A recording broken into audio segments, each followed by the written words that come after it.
और आपके जज्बे को देखना भी चाहता हूं, कठिनाई और अनुभव को जानना चाहता हूं। इसलिए मेरी दृष्टि से कम मेरे लिए कार्यक्रम बहुत महत्वपूर्ण है कि सीमा की अंतिम इंच तक जो जवान देश की सुरक्षा में लगे हैं, चाहे सेना के हो, बीएसएफ के हो, सीआरपीएफ के हो, एसएसबी के हो, उनके साथ रहने का मौका मेरे लिए भी बहुत महत्वपूर्ण कार्यक्रम है।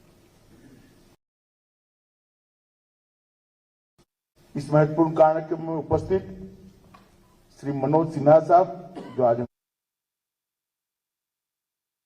हमारे गेस्ट हैं, श्री कुलदीप सिंह जी, डीजी सीआरपीएफ, भारत सरकार के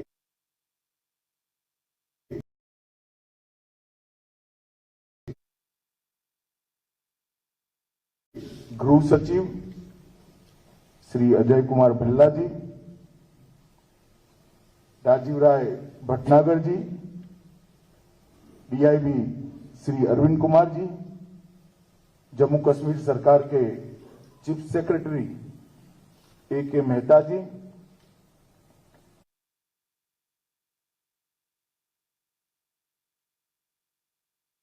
commander Pande ji, Shri Pankaj Kumar Singh, DG BSF, Shri Daljeet Chaudhary, ADG CRPF, और आज जिनको मैं मिलने आया हूं, CRPF, SSB, Jammu Kashmir police, BSF, सेना और सीआईएफएस के सभी प्यारे जवानों,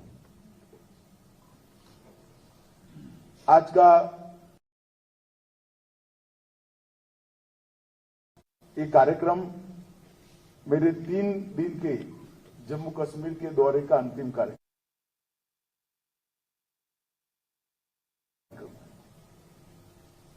और मैं निसंकोच मीडिया के माध्यम से पूरे देश में जाने वाला है, मगर मैं निसंकोच कह सकता हूं सबसे महत्वपूर्ण और उपयोगी कार्यक्रम ये आज का अभी का हमारा कार्यक्रम है।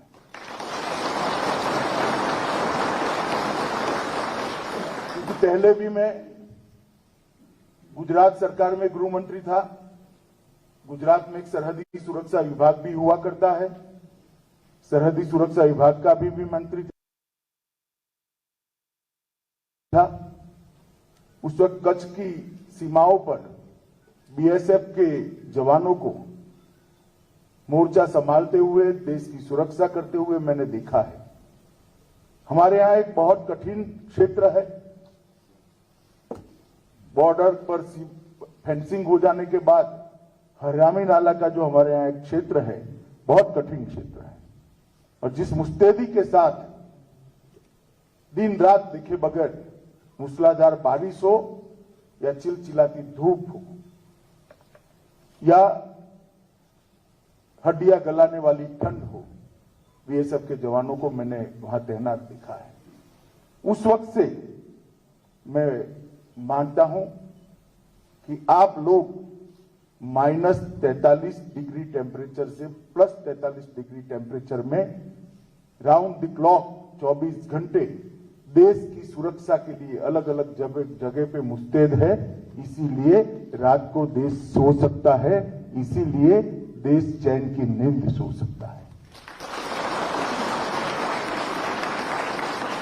और देश के अंदर जो विकास का काम चल रहा है, 2014 के बाद, मोदी जी के प्रधानमंत्री बनने के बाद देश ने जिस द्रुत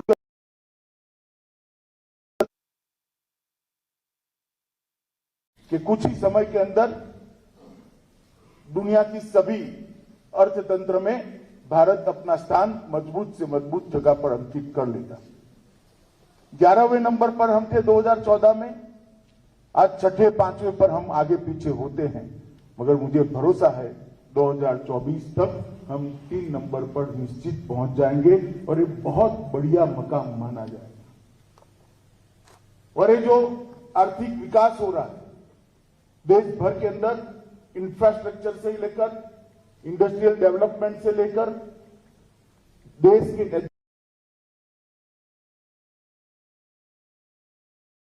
एजुकेशन के अंदर आमूलचूल परिवर्तन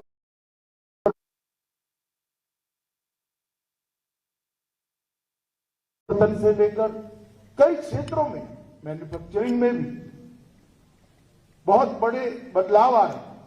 वो बदलाव इसलिए हो रहे हैं कि सेना और सीएपीएफ का मेरा जवान मोर्चे पर डटा हुआ है और सभी नापाक इरादों को वो धूल के अंदर मिलाने के लिए सक्षम है।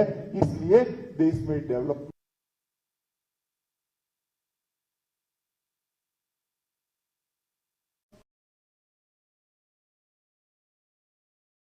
आजादी का अमृत महोत्सव चल रहा है।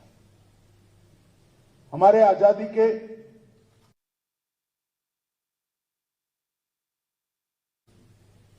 75वां साल चल रहा है। आजादी का अमृत महोत्सव किसी भी के देश के लिए बहुत महत्वपूर्ण होता है। सब देश उसको बड़े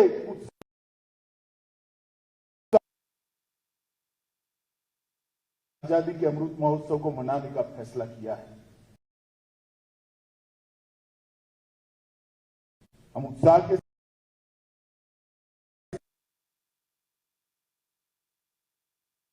साथ मनाएंगे। बहुत सारे अचीवमेंट हमने किए, अचीवमेंट का गुणगान भी करेंगे और अचीवमेंट के लिए जो कंट्रीब्यूटर है उनकी पीठ थपथपाने का भी काम करेंगे।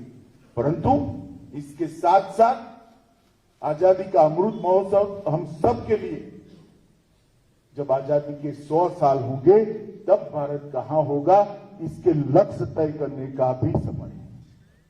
75वें साल में ही देश के अंदर जितने लोग अलग अलग तरीके से देश के लिए काम कर रहे हैं, उनको अपना एक संकल्प तय करना।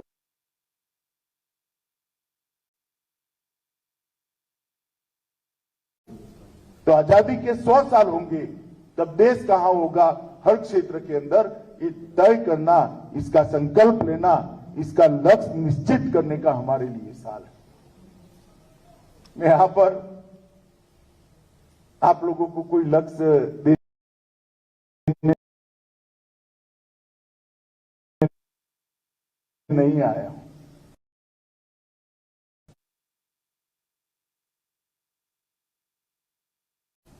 लक्ष्य निश्चित हर हमारे बल का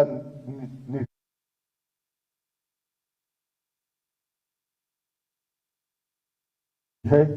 जब हम हमारे देश पर गलत दृष्टि से देखने वालों से देश को सुरक्षित कर दे, और वो काम आप लोगों ने करना है, हम लोगों ने करना है। और आजादी के अमृत महोत्सव के वक्त ही आज मैं आपके सामने आया हूं। मेरे लिए भी एक दृष्टि से ये सौभाग्य की बात है और बहुत आनंद का विषय है कि आजादी के अमृत महोत्सव में मैं आज यहां पर पुलवामा में बम हमले के रूप में जानता था, वही पुलवामा में आज 2000 करोड़ का मेडिकल कॉलेज बनने की शुरुआत हुई है। ये इतना बड़ा परिवर्तन। अगर शांति हो, सुरक्षा हो और चुने हुए प्रतिनिधियों ने विकास के लिए ठान लिया हो, तो क्या हो सकता है। जम्मू कश्मीर इसका उदाहरण है। ढेर सारे क्षेत्रों में आज जम्मू कश्मीर में विकास 2 दूनी रात चौगुनी द्रुत गति से आगे बढ़ रहा है। इन्वेस्टमेंट आ रहा है, नए नए इंस्टीट्यूशंस आ रहे हैं। IIM हो, IIT हो, एम्स हो, निफ्ट हो, कोई ऐसा इंस्टीट्यूट नहीं है नेशनल लेवल का, राष्ट्रीय कक्षा का, जो आज जम्मू कश्मीर में काम करने के लिए जिसका निर्णय नहीं हो गया है।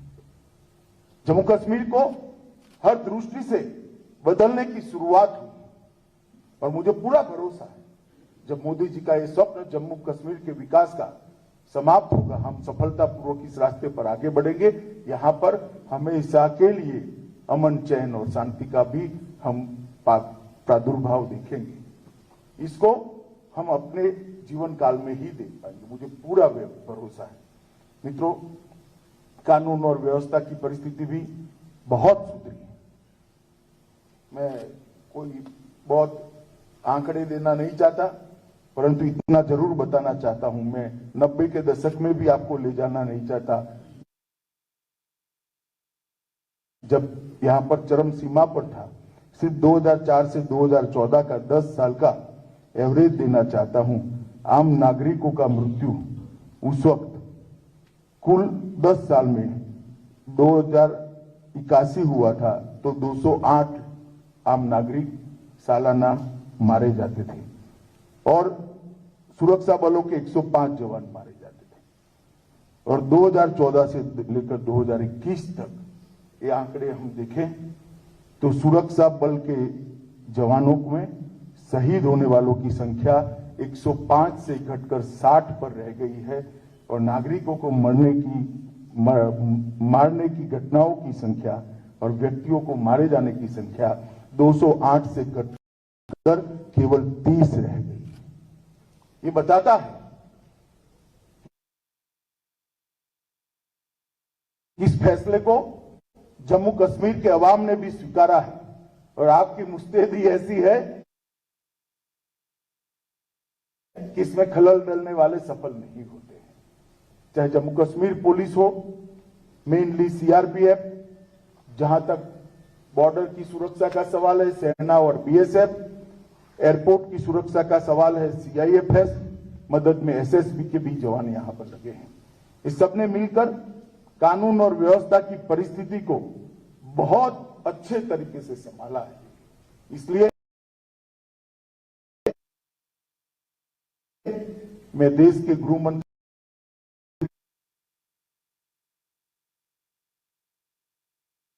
के नाते इस सभी बल के जवानों को आपको प्रतीकात्मक समझते हुए बहुत बहुत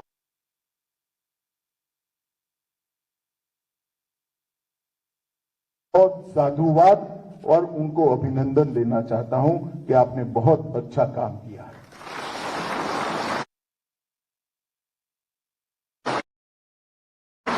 पत्थरबाजी की घटना भी अगर ढूंढ कर ढूंढनी पड़े तब नजर में आती है। एक जमाना था कि कश्मीर के अंदर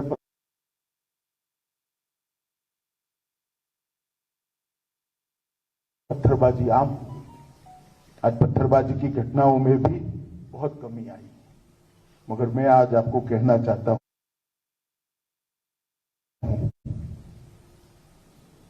कि इससे हमें संतुष्ट होने की जरूरत नहीं। 30 नागरिकों की भी जान क्यों जाए? आतंकवाद के प्रति इसके विरोध में नरेंद्र मोदी सरकार की जीरो टॉलरेंस की नीति है। हम इसको सहन ही नहीं कर सकते। ये मानवता के खिलाफ,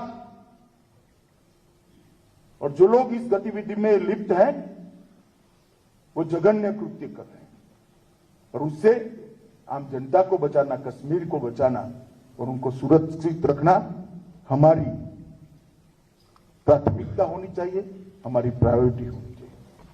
और जब मैं सीआरपीएफ के कैंप में आया हूं तब सीआरपीएफ का एक उज्जवल इतिहास है।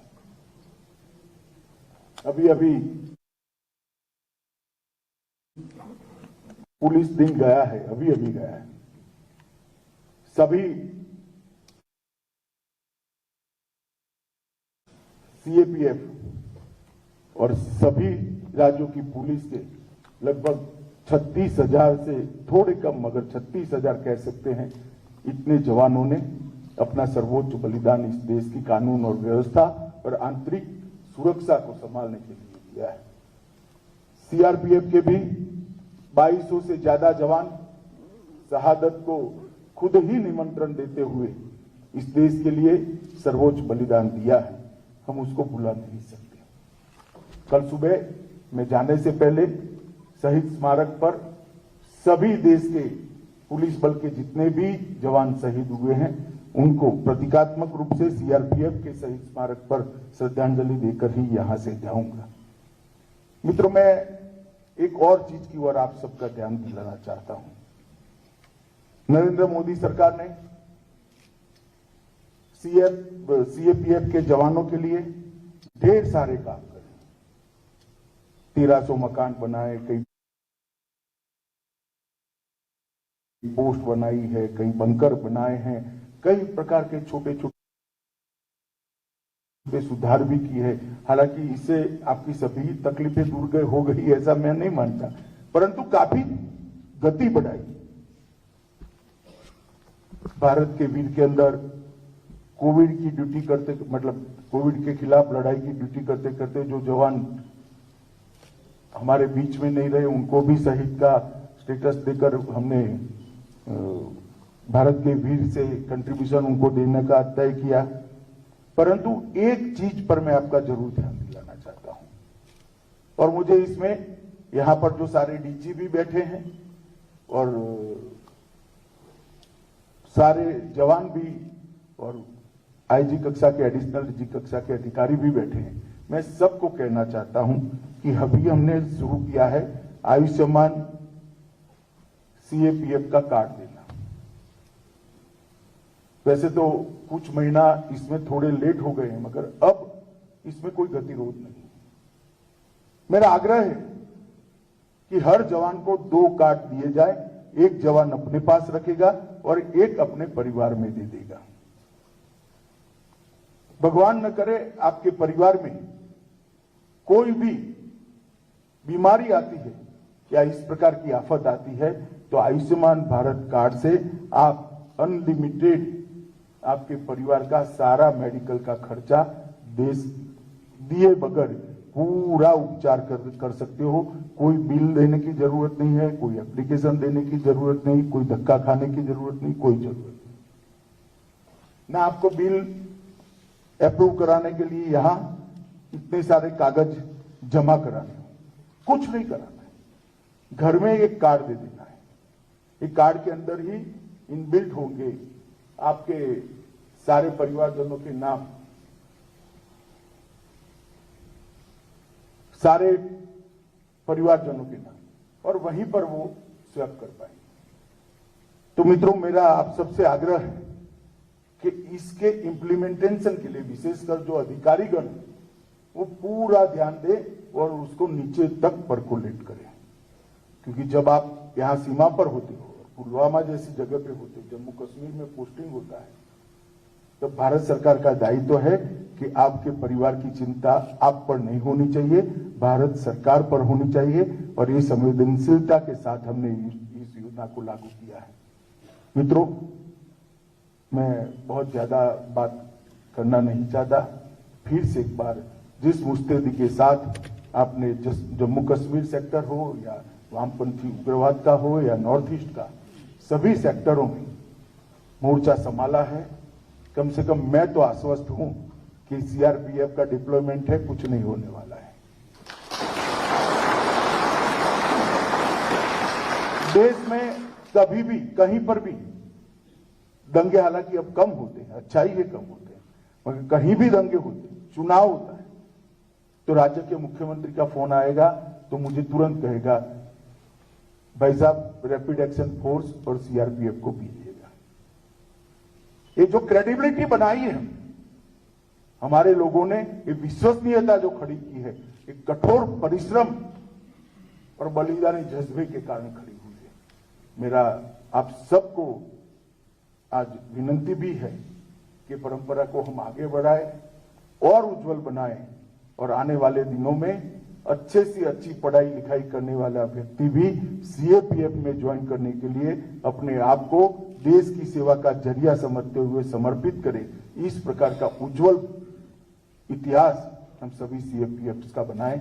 आज आप सभी को मिलकर साच अर्थ में हृदय में बहुत आनंद हुआ। फिर से एक बार पुलिस बल के जो 36,000 के करीब जवान शहीद हुए हैं, वो सबको पूरे देश की ओर से, नरेंद्र मोदी सरकार की ओर से हृदय से श्रद्धांजलि देकर मेरी बात को समाप्त करता हूं। भारत माता की जय।